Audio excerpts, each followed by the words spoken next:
He is professor of philosophy and director of the Center for Bioethics at Franciscan University of Steubenville. And in this capacity, he articulates the Church's position on a wide range of human life issues through his writings, debates, and public speaking engagements. He is the recipient of the Cardinal Wright Award for Excellence in Catholic Scholarship and Integrating Faith and Reason. He is the author of a well-known book, Abortion and Unborn Human Life, which is now in its second edition, I believe. And with Robert George, he co-authored Conjugal Union, What Marriage Is and Why It Matters. This afternoon, he will be speaking to us on the new natural law theory, basic goods, and contraception. Ladies and gentlemen, please welcome Dr. Patrick Lee. Thank you, Father. And I want to thank everyone involved in getting this together, especially Archbishop Chaput, and he's an inspiration to us who work for life and for life and marriage, and the clarity and the forthrightness and the winsomeness that he preaches that message on. It's an inspiration, and so I want to thank him especially for this invitation. Here I defend the teaching of Humanae vitae from the standpoint of the new natural law, or the so-called new natural law theory. The new natural law theory is the name given to a particular revival and revision of Thomistic natural law theory proposed beginning in the 1960s by Germain Grisey, who just passed away a couple of months ago, and then also by John Finnis, Joseph Boyle, and many others. Proponents of new natural law theory have argued that there are at least two reasons why contraception is intrinsically wrong. That is, that there are two reasons why every sexual act must have procreative dimension or procreative significance. These reasons correspond to the two principal goods that sexual acts are able to realize, namely the procreative good and the unitive good. Contraception violates both. On the approach I am taking, the criterion for determining whether a kind of act is right or wrong is how in this act one's will is related to the intrinsic goods of the human person. On this approach, the moral norm is not itself human nature or the teleologies inherent in a human being just by themselves, but the intrinsic goods of human persons. Acts that are respectful of all of the basic intrinsic goods of persons, both in ourselves and in others, are morally right, while acts that either repudiate or are unduly neglectful of the intrinsic goods of persons are morally wrong. That is, the focus on this approach is not directly on the teleologies themselves, but on the basic goods to which those natural teleologies are oriented. So it is in some way based on those teleologies, but the focus is on the goods to which the teleologies are oriented. In particular, a kind of act in which the content of the choice, or what is chosen, includes the diminishing or impeding of an intrinsic good of a human person is intrinsically morally wrong. Among the intrinsic basic goods of the human person are life, health, knowledge, friendship, and marriage itself. To choose contrary to one or more of these goods is to set oneself against the flourishing of a human person, and thus to act contrary to the love of God and neighbor. Contraception is the choice to deprive a sexual act of its potential to procreate. This choice is an interior act of will carried out by an external behavior either before, during, or after the sexual act with the purpose of impeding procreation.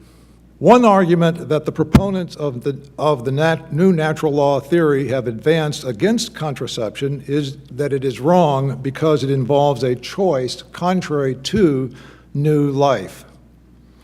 It involves directing one's will against new life.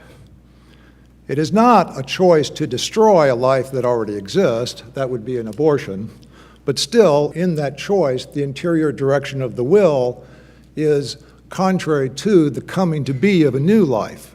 Just as one can direct one's will toward goods that don't yet exist, so it is possible to direct one's will against a good that does not yet exist, namely by choosing to prevent its coming to be. But to close one's will against the coming to be of an intrinsic good of a person is to close one's will to a dimension of human flourishing, and therefore it is an immoral act.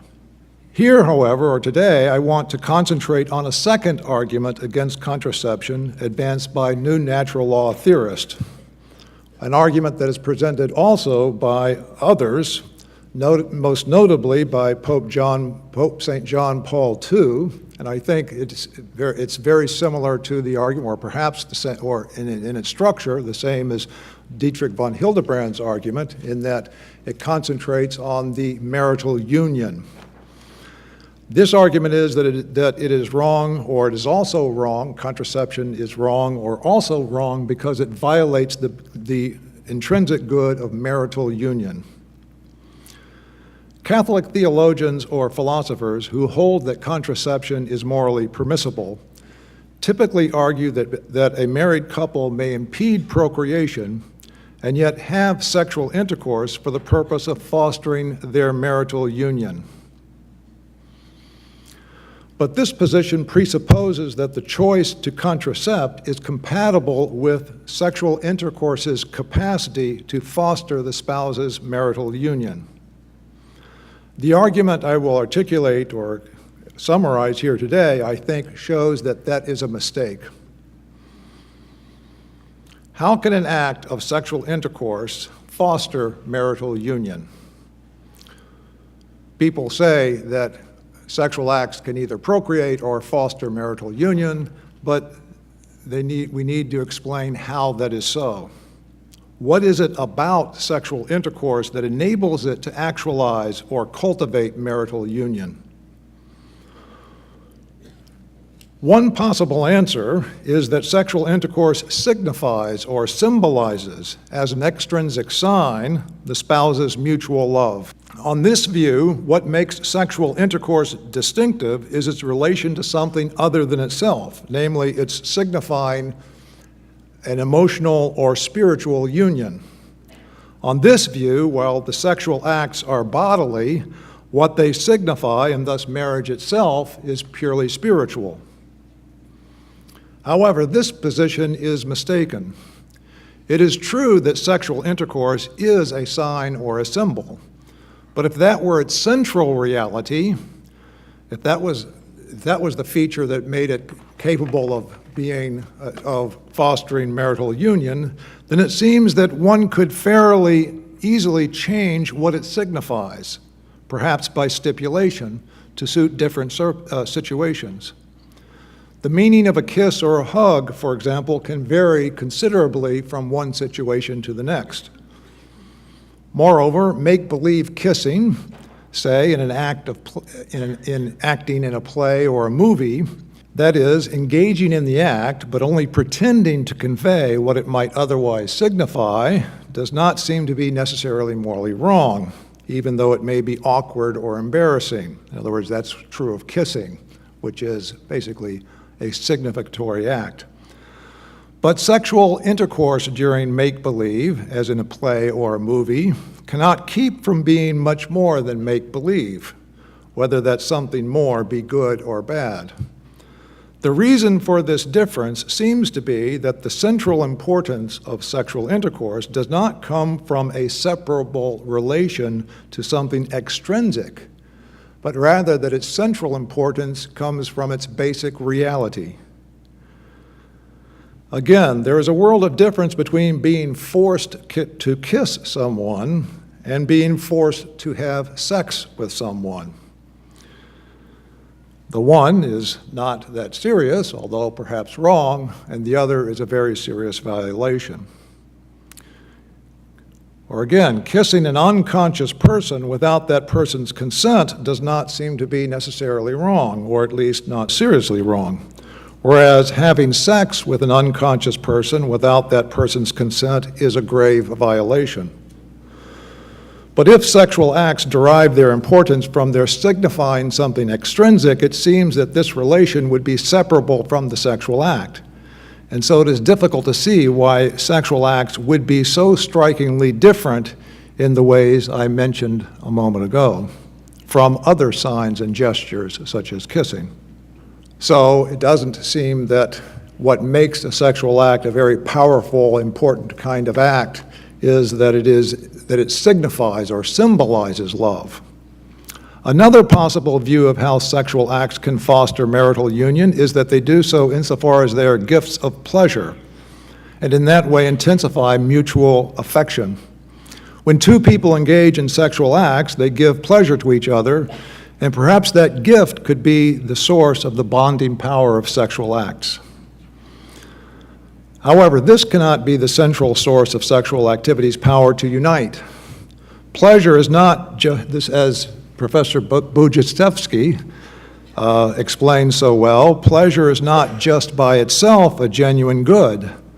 Pleasure can be a good, but only if it is an aspect of a condition or an activity that is already genuinely good and fulfilling.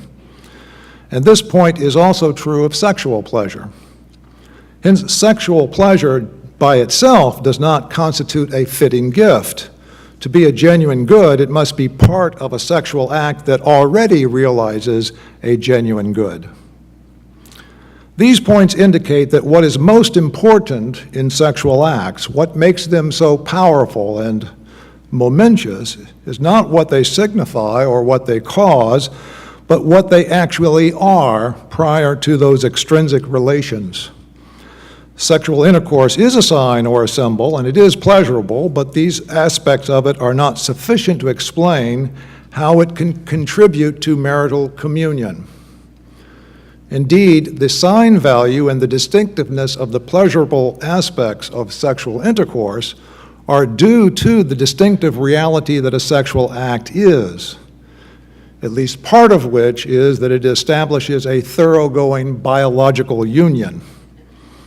It has a sign value and is often a very powerful experience precisely because of what it is in reality before being a sign. Now, the reality of sexual acts, or the basic reality of sexual acts, is not difficult to determine.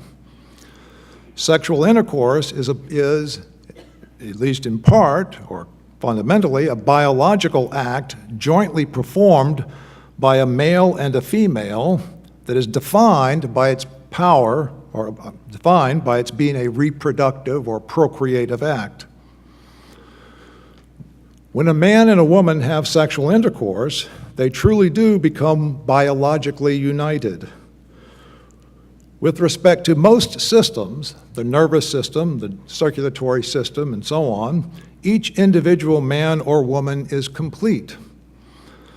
But with respect to the reproductive system, the male and the female human beings, like other mammals, are incomplete. No human being has a complete reproductive system. None of us has a complete reproductive system. Each of us only has one half. And so no human being can perform the biological function of reproduction or procreation by himself or herself. Rather, in the reproductive act, the male and the female complete each other to become the single subject of a single biological act. Just as an individual's different bodily parts, such as the heart, the lungs, the arteries, and so forth, are incomplete and can function only in cooperation with other bodily parts, so as, for example, to circulate oxygenated blood. And so those parts, the heart, the lungs, the arteries, are biologically united to each other as forming a single individual.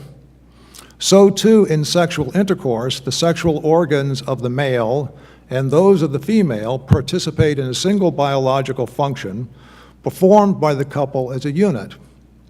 And so sexual intercourse establishes a real organic or biological union with respect to this function, though with respect to other functions such as circulation, digestion, and so forth, they remain distinct. Now, so there is a real biological or real organic union established in sexual intercourse. The two become united as one flesh, as parts of a single whole, even though, of course, with respect to other functions, they are also distinct. Now, human beings are bodily beings. They are both body and soul, both bodily and spiritual. They are not purely spiritual subjects or sets of conscious experiences that inhabit or supervene upon bodies. The human body is part of the personal reality of the human being. As Pope John Paul II explained, the body expresses the person. And so the biological unity realized in sexual intercourse can be a true personal unity and a part, the bodily component, of a more encompassing personal union that marriage is. Thus, what is distinctive of sexual activity and what makes it so powerfully significant is precisely what makes it sexual to begin with. Namely, that in it, a man and a woman become bodily one. They become one flesh. They become one body. And they realize, and they actualize or bring about the most thoroughgoing bodily union two people can bring about, and perform together the kind of act that disposes them to become mother and father together. And so the kind of act that tends to unite their lives together into the indefinite future.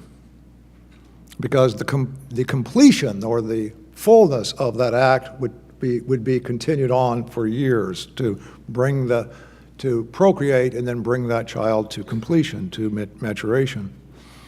I think it's when they're like 30 or 32 or something like that, I think. I'm not sure yet, but no, I've got a few. Of course, two people can become biologically united without actualizing or building up a personal union between them. St. Paul indicates as much when he says that it is gravely wrong to become one body with a prostitute. Even two spouses can become biologically united without contributing to their marital union. If, for example, one spouse forces sex on the other, or if the spouses engage in sexual intercourse only for the sake of the pleasure alone, as opposed to taking pleasure in the act as an embodiment or actualization of their marital union. In sexual acts, the bodily and the spiritual aspects of the person are interrelated, such that it is possible to use the body as if it were a mere instrument.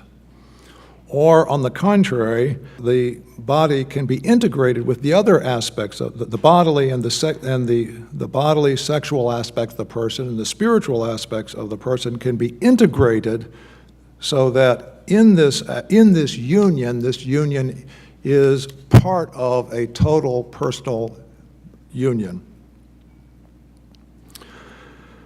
The bodily and the spiritual need to be integrated in the act so that the bodily union in the sexual intercourse makes present, actualizes, and is part of the multi-leveled bodily and spiritual union that constitutes the marriage, the marital union. These points about sexual act correspond to a similar or particular idea of what marriage is. So let me now turn briefly to the subject of what marriage is. In every society we find, and I'm speaking of marriage here as the natural entity. It is both a sacrament for Christians. It is a sacrament, and for every human, it's a natural community. But it's being a sacrament doesn't efface or destroy what it is as a natural entity. It transforms and adds to it. So I'm speaking about it as a natural entity, the natural component of it. In every society, we find something like the following type of relationship. Men and women committed to sharing their lives together on the bodily, emotional, and spiritual levels of their being in the kind of community that would be fulfilled by conceiving and rearing children together, even though it doesn't reach that fulfillment in every case. There are, of course, other relationships similar in some ways to marriage in the traditional sense. For example, men and women may cohabit, regularly have sex together, and view the possibility of having children as either an optional extra or as perhaps a burden, but not as something integral to that relationship. Or by contrast, two or more individuals may form an alliance for the sake of raising children. Two sisters, for example, whose maybe their other brother or sister died and they are taking care of their niece, may form an alliance. That's not to raise children. Or several celibate religious men or women may found an orphanage. Those are not marriages. Neither the cohabiting together with a sexual romantic relationship nor just simply an alliance to raise children, neither of those is a marriage. Marriage has both of those components integrally intertwined with one another. It is that bodily, emotional, and spiritual union of the kind that would be fulfilled by conceiving and rearing children together. The need for such a community, the need for marriage, is typically recognized in the following way. And I'm drawing this from St. Thomas Aquinas. It's also, you can find something like this in James Q. Wilson in his book, The Problem of Marriage. Is it the problem of marriage or the problem that marriage addresses? It's a book by James Q. Wilson on marriage. But the basic idea behind this that St. Thomas points out is that you see the nature of a community by discovering its need. This is and thus you explain what a political community is by looking at the need for it. You explain what marriage is by looking at the need for it. How did we see the need for such a community? Well, here's the typical way in which the need for this kind of community is seen. A young man and woman fall in love, spend time together, talk, play games, have dinner together, and so on. They long for union with each other, and eventually they desire bodily sexual union. Not merely for gratification, let us say, but as an expression and partial fulfillment of their love. But since the sexual act, the sexual union, involves a thoroughgoing bodily union, and also could lead to children, they realize that this act is appropriate only as part of a more encompassing and enduring personal union. They conclude that they should form a stable union, a union that will provide the suitable environment that is needed both for their love and for any children that might come from that union. What essentially characterizes this type of community, namely marriage, is first, it is a union encompassing all levels of the spouse's lives. It answers to their romantic love, because what distinguishes romantic love is its desire or its longing for a union on all levels, the bodily as well as the emotional and spiritual. And second, it is the kind of union that would be fulfilled by conceiving and rearing children together, even though it does not reach that fulfillment in every instance. It is important to see how this union between the spouses is related to procreation. On the one hand, procreation is not merely accidental to the nature of the marital relationship. Rather, marriage is intrinsically oriented to procreation, and that orientation to it colors or shapes all of the other aspects of the spouse's relationship to each other. This is because the conceiving and rearing of children together extends and intrinsically fulfills their union.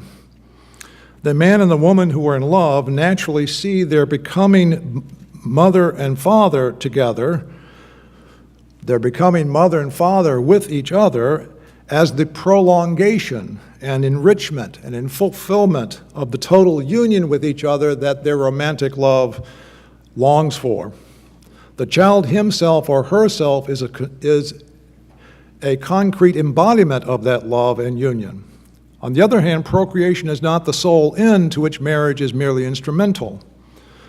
Rather, the union of the spouses is in itself good. It is not a mere means in relationship to procreation.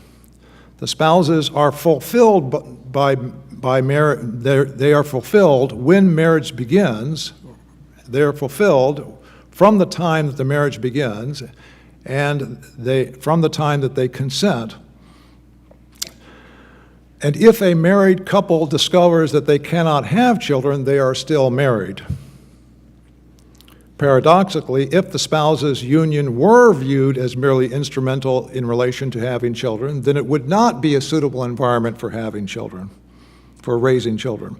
What children need above all is a loving environment, and so to prepare a suitable environment for children, the parents or potential parents must be committed to each other for their own sakes, not just as a means in relation to getting a job done. Thus, the marital union of the spouses in its fullness is an intrinsically good part of an intrinsically good whole, namely the family.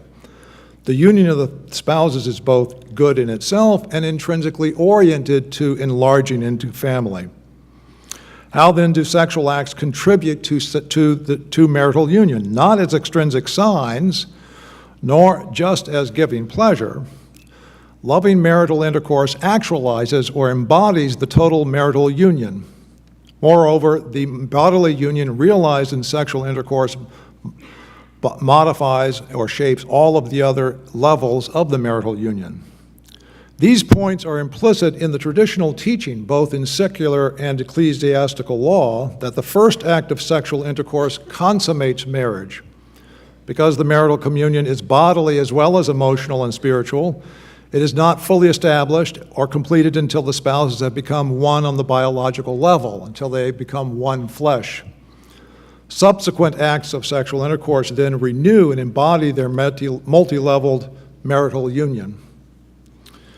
If these points on what marriage is and how sexual acts can contribute to marital union are true, it follows that contraception violates marital union. In contraception, the spouses choose to prevent their act, or rather their acts, from procreating. But in doing this, they cannot then be performing a procreative type act, and so are not becoming one flesh, or not becoming one body. The spouse's sexual act can embody or actualize their union only if they truly do become one body. And they can become one body only if together they become a single subject of the reproductive act. That is, only if they perform the kind of act that would procreate if conditions outside their conduct obtained. As Humanae vitae expressed it, the act must be, in Latin, per se destinatus ad procreationem. It must be, and reiterating traditional teaching there, it must be of itself oriented toward procreation. If, on the contrary, they do not become biologically united, then their acts are not part of their marital union, and such acts can only provide the illusory experience of union without real union. In short, the use of contraception renders their sexual acts non-marital, and non-marital acts are not unitive and are immoral.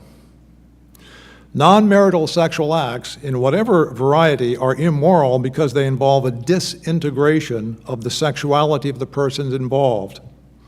If, for example, a couple become one in their bodies but are not united on the other levels of themselves, for example, if they are not married or if they perform the act in an unloving or in a manipulative manner, then their acts only mimic or distort the marital union that a sexual act is capable of realizing. In that case, they treat their sexuality as separate from the other aspects of themselves, and so use their bodies as treat their bodies as mere extrinsic instruments for the attainment of illusory experience of union. In a similar way, sexual acts that do not make the agents biologically one, such as masturbation or oral sex to completion or sex with contraception, involve using each other's bodies as instruments for having an illusory experience of union without actualizing that union on any level. Pleasurable experiences do not just of themselves make people one or enhance their personal unions. Marital intercourse, integrated with the spouse's marital commitment, embodies and is part of the spouses sharing their lives on all levels. But to pursue the illusory experience of that without its reality, whether this be because the participants lack a marital union to embody or because they do not become one body, is to violate the marital good. In sum, the marital unity of the spouses is not incidentally related to the procreative dimension of the union. The specific type of community they have is a procreative type community. What consummates their union is a procreative type act. The marital unity of the spouses, bodily, emotional, and spiritual, is extended and naturally fulfilled by procreating and rearing children together. The child is the concrete fruit and expression of their marital commitment and their love for one another. Thus, in acting against conception, the spouses render their sexual acts non-marital and act against what would be the culmination of their marital communion. Thank you.